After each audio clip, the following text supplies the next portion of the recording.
O homem mais rico da Babilônia. Autor: George S. Clason. Introdução.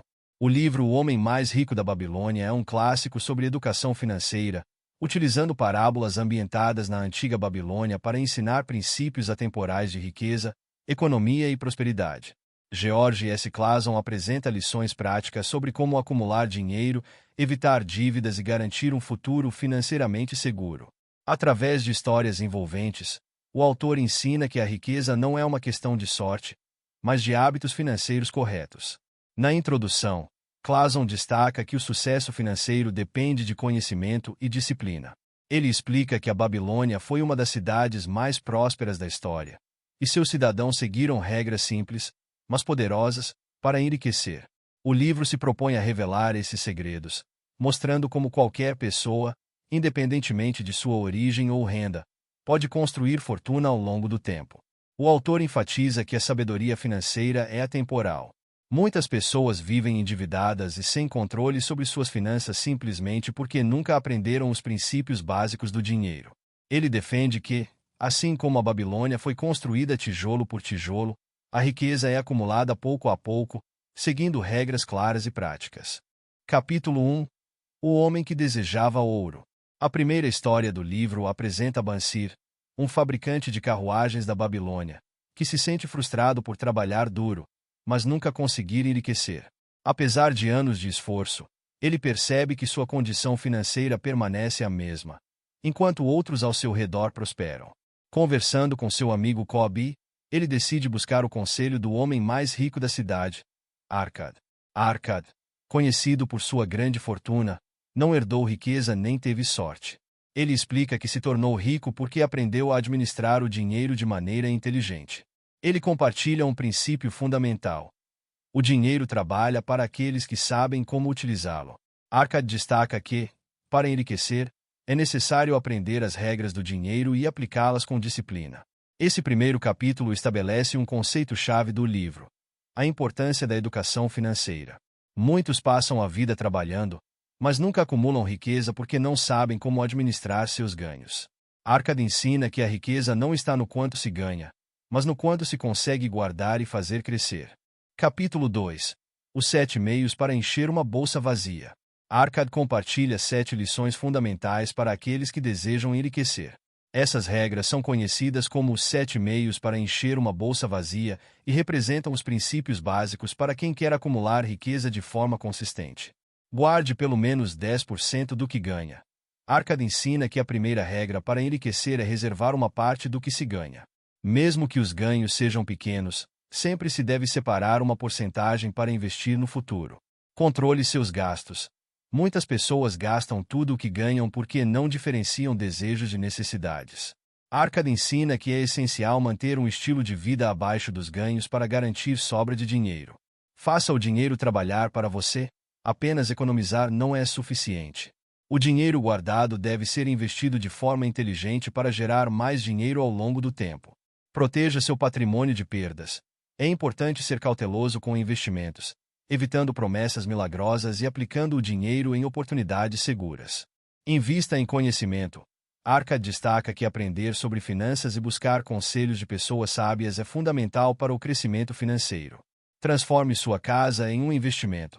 Possuir um imóvel pode ser uma maneira de proteger a riqueza e garantir estabilidade no futuro. Garanta uma renda para o futuro. Preparar-se para a velhice e imprevistos é essencial. Planejar a longo prazo permite que se aproveite os frutos da riqueza com tranquilidade. Essas regras são atemporais e continuam sendo princípios essenciais para alcançar a independência financeira. Capítulo 3. O Conselho de Algamis. Arkad conta como aprendeu os princípios da riqueza com Algamis, um poderoso financista da Babilônia. Quando jovem, Arkad trabalhava como escriba e, certo dia, ao escrever um documento para Algamis, aproveitou para perguntar sobre o segredo da riqueza. Algamis explicou que a primeira lição para se tornar rico é guardar pelo menos 10% de tudo o que se ganha e fazer esse dinheiro trabalhar. No início, Arkad ignorou o conselho e perdeu suas primeiras economias em um investimento ruim. No entanto, ele aprendeu com o erro e, ao longo do tempo, começou a fazer investimentos inteligentes, aumentando sua fortuna. O grande ensinamento desse capítulo é que o sucesso financeiro não acontece da noite para o dia. É preciso paciência, disciplina e aprendizado constante. Algamiz ensina que a riqueza não é fruto do acaso, mas de hábitos financeiros sólidos e persistentes. Capítulo 4. O Homem de Ouro da Babilônia. Neste capítulo, Arkad já se tornou um homem rico e é procurado por diversas pessoas que querem aprender com ele. Ele reforça que qualquer um pode enriquecer, desde que siga os princípios básicos do dinheiro. Ele explica que a maioria das pessoas falha porque não tem paciência e busca atalhos para a riqueza. Muitos caem em armadilhas financeiras, investindo em esquemas fraudulentos ou gastando mais do que deveriam. Arkad reforça que a construção da riqueza é um processo gradual, que exige disciplina e inteligência. Esse capítulo também destaca que o dinheiro deve ser tratado com respeito. Aqueles que gastam tudo o que ganham vivem presos a um ciclo de pobreza, enquanto aqueles que aprendem a administrar seus recursos criam uma vida próspera e segura. Capítulo 5. As Muralhas da Babilônia. A cidade da Babilônia era famosa por suas muralhas impenetráveis, e essa metáfora é usada para ensinar a importância da segurança financeira. Assim como a cidade se protegia contra invasores, é fundamental que as pessoas protejam suas riquezas contra perdas inesperadas. Arkad ensina que construir um patrimônio financeiro seguro envolve planejamento e precaução. Isso significa ter reservas para emergências, investir com sabedoria e evitar dívidas desnecessárias. Assim como os babilônios confiavam em suas muralhas para garantir sua segurança, as pessoas devem criar estratégias para blindar suas finanças. Esse capítulo reforça que a riqueza não está apenas em acumular dinheiro, mas em protegê-lo. Muitos conquistam grandes fortunas, mas acabam perdendo tudo por falta de planejamento e precaução. Capítulo 6. O dívida mais antiga do mundo. Aqui, o autor aborda o impacto das dívidas e como elas podem aprisionar as pessoas. Ele conta a história de Dabazir, um homem endividado que aprende uma estratégia para sair das dívidas e recuperar sua liberdade financeira. A lição principal deste capítulo é que, para eliminar dívidas, é necessário disciplina. O método ensinado consiste em pagar as dívidas gradualmente, sempre reservando uma parte dos ganhos para isso. Além disso, é essencial evitar novos endividamentos enquanto ainda se está pagando antigas dívidas. A mensagem do capítulo é clara. Viver endividado é viver escravizado. Para alcançar a verdadeira liberdade financeira, é necessário se livrar das dívidas e aprender a administrar o dinheiro com responsabilidade. Capítulo 7. O emprestador de dinheiro da Babilônia. Neste capítulo, Clason apresenta Maton, um emprestador de dinheiro que explica como identifica quem merece ou não receber empréstimos. Ele ensina que o crédito deve ser concedido com responsabilidade e que quem busca dinheiro emprestado deve ter um propósito claro e a capacidade de reembolsá-lo. Maton compara o dinheiro a um exército que deve ser colocado para trabalhar e multiplicar-se.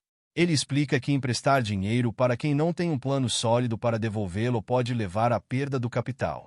O capítulo ensina que a generosidade financeira deve ser acompanhada de prudência e que quem deseja emprestar deve avaliar cuidadosamente o caráter e a responsabilidade do tomador. A grande lição aqui é que o crédito é uma ferramenta poderosa, mas que deve ser usado com inteligência. Tanto quem empresta quanto quem toma emprestado deve ter um planejamento para que o dinheiro seja um facilitador e não um problema futuro. Capítulo 8. As Tabuinhas de Argila da Babilônia. Este capítulo apresenta um conjunto de tabuletas antigas que contam a história de Dabazir, um homem que passou por dificuldades financeiras, mas conseguiu sair das dívidas seguindo princípios sólidos de gestão do dinheiro. Dabazir estava endividado e sem esperanças até aprender a importância de pagar suas dívidas pouco a pouco, enquanto ainda conseguia guardar parte de sua renda para o futuro. Ele adotou um sistema disciplinado, reservando uma fração de seus ganhos para pagamento de credores e outra para sua segurança financeira. A lição essencial desse capítulo é que a dívida pode ser vencida com estratégia e disciplina. Qualquer um pode se reerguer financeiramente, desde que esteja disposto a seguir um plano e não desista diante das dificuldades. Capítulo 9. O negociante de camelôs da Babilônia. Dabazir retorna neste capítulo, contando como foi capturado e vendido como escravo.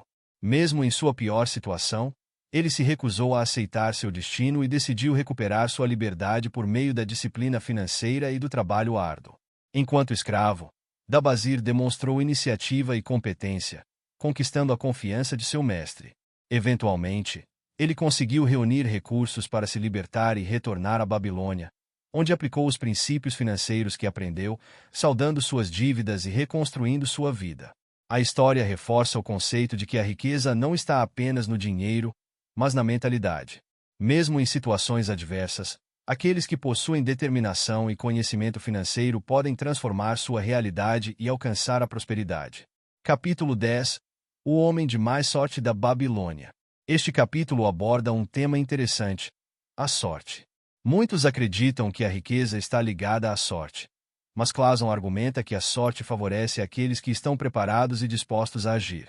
O capítulo conta a história de Shahunada, um comerciante bem-sucedido que começou como escravo e conseguiu ascender por meio do trabalho e da aplicação dos princípios financeiros.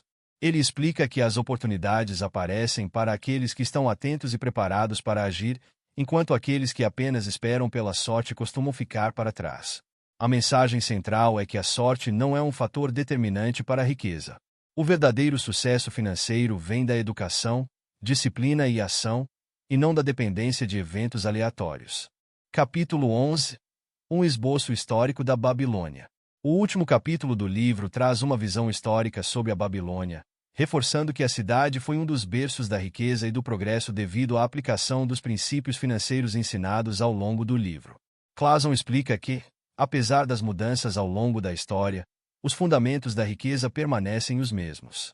A Babilônia se destacou por sua prosperidade porque seus habitantes sabiam administrar seus recursos, investir no crescimento e evitar desperdícios. O capítulo final reforça que qualquer pessoa, independentemente da época ou da situação, pode alcançar a estabilidade financeira seguindo regras simples e eficazes. A educação financeira e o controle sobre os próprios gastos são os verdadeiros segredos para construir riqueza duradoura. O livro O Homem Mais Rico da Babilônia ensina que a prosperidade não é uma questão de sorte, mas de estratégia e disciplina. Cada história reforça que a riqueza é construída aos poucos, com hábitos financeiros corretos. Os ensinamentos de Clason são atemporais e aplicáveis até hoje. Guardar parte do que se ganha, investir com sabedoria, evitar dívidas desnecessárias e buscar conhecimento financeiro são atitudes que levam à estabilidade e independência financeira. A principal mensagem do livro é que qualquer pessoa pode mudar sua realidade financeira ao adotar os princípios certos. A riqueza não é um mistério, é uma consequência da aplicação de hábitos sólidos e consistentes.